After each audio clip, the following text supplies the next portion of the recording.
CareWorks presents Seniors Blue Book, Senior Care Spotlight with Kathleen Warshawski.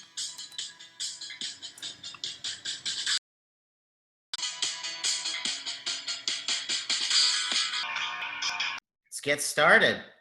Hello, everyone. I'm Kathleen Warshawski with Seniors Blue Book, and you're here for our Senior Care Spotlight. Today, our guest is Matthew Princiotto.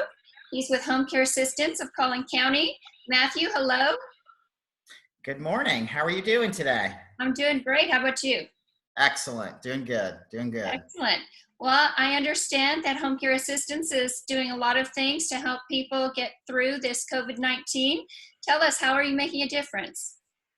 So a few different ways. It definitely is a new environment, and we've had to change some of our business processes. Initially, that was where our focus was, to make sure that we changed our business to be more virtual. So all of our hiring and our employee orientations and our training are all virtual. We're also doing virtual assessments, so that we're not, in and out of the home. We're trying to limit the traffic in and out of the home. And so we really had to change a lot of things. And, we're doing pretty much everything, virtually to limit the exposure or limit the in and out of the home.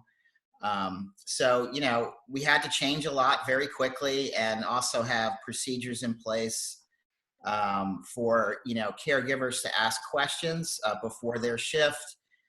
Do they have, a temperature, or, answer all these questions, and then they're able to clock in. So initially it was more precautionary things that we had to put in place to make sure that we could serve older adults in the community.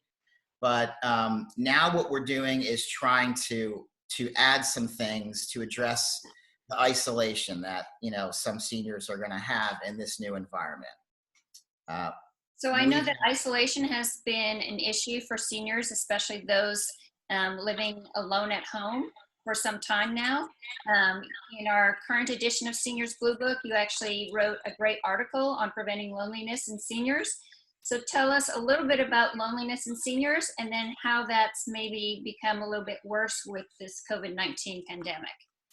Yeah, I can share some stories about some existing clients, but generally people are trying to limit the interaction with mom or dad, or older adults that are living at home. And so when we're working with the family, we're trying to be the conduit. So we're trying to share with family what we're doing with mom and dad, some cognitive activities that we're doing. We've shared some videos of our caregivers dancing with mom and dad, because maybe the son or daughter, they don't want to go over. I have one client that's in the healthcare field, and she feels like she's exposed to a lot of people during the day. So she's limiting her exposure with mom and dad, and we're sharing what we're doing with mom and dad. And we always like to incorporate cognitive activities with our clients, as well as physical activities, stretching, Tai Chi, things like that. So if we can share that with the family that's not able to visit as much, and also show our older adults how technology can help them interact with their kids, using forms like this. Right now we're on Zoom, but other things like FaceTime or things like that to connect, and the caregiver can help the client do that, connect with their family, and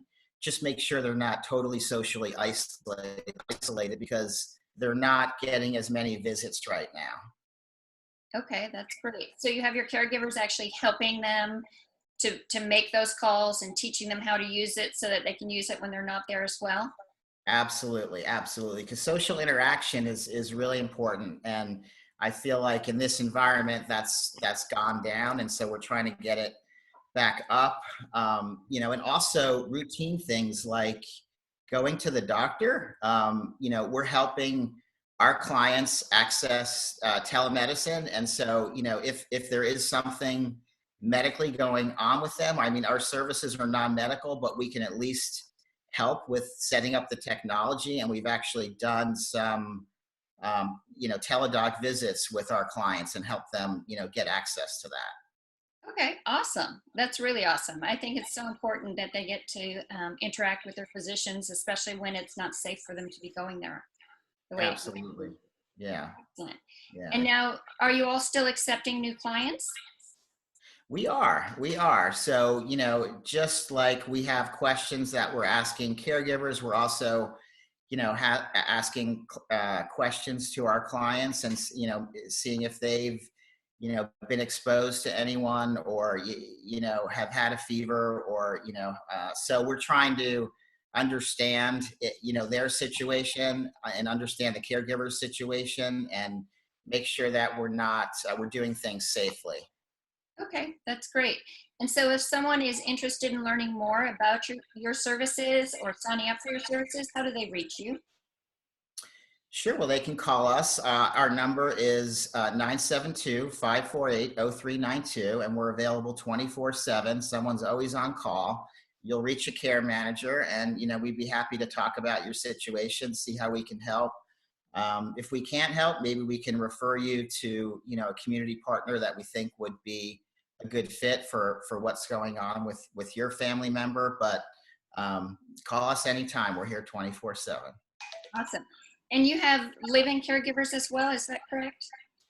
Yes. So in today's environment, the live-in care is becoming more popular because you're limiting the interaction. So with live-in care, if we're with a client 24/7, 7 days a week, we can do that with two caregivers. So, you'd have a caregiver there Monday through Thursday and then, through the weekend.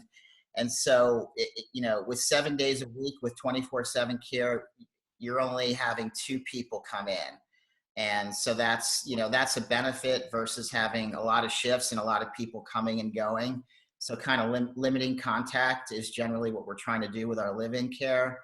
And also there are some uh, older adults that are looking to get into facilities, or they were thinking about getting into facilities, and they might be in a transition. So we're talking to the assisted living facilities and letting them know that if you do have someone that can't move in right now due to COVID-19, we can help them in the interim while they wait, or while we wait for things to open up. So, having live-in care could be a good transition for someone that is looking to make a move. Okay, that's great. That's great to know because I think that there are people who want to make that move, but they're just afraid to make it right now. Yes, absolutely. So excellent, excellent. And what about people who are currently in a community that want to move back home? Are you able to help with that as well? For example, if there's been an active COVID case in that community, are you still able to help them transition to home? Or is that kind of on hold? No, absolutely, absolutely. We can certainly help with a transition out of a facility into home. We feel in the current environment, there's really no place like home. You're limiting the exposure, and we'll be able to do a lot of one-on-one activities with the client in the home. And a lot of the assisted living facilities right now, unfortunately, are having to limit some of the activities. So, we feel like in a home environment, we're able to do some of those activities with our clients. Awesome. Well, thank you for coming on the show today. We really appreciate it. It was great having you. Is there any final words that you might have? No, I just want to thank you for putting this together, and thank you for your involvement in the community. I know you've set up other resource calls, so it's really nice to see everybody get involved and try to work together to solve some of the issues we have. Awesome. Thank you so much. You're Thank welcome. you to Matthew Princiotto with Home Care Assistance of Collin County. I'm Kathleen Warshawski with Seniors Blue Book. Have a great day. You too, Kathleen. Bye bye.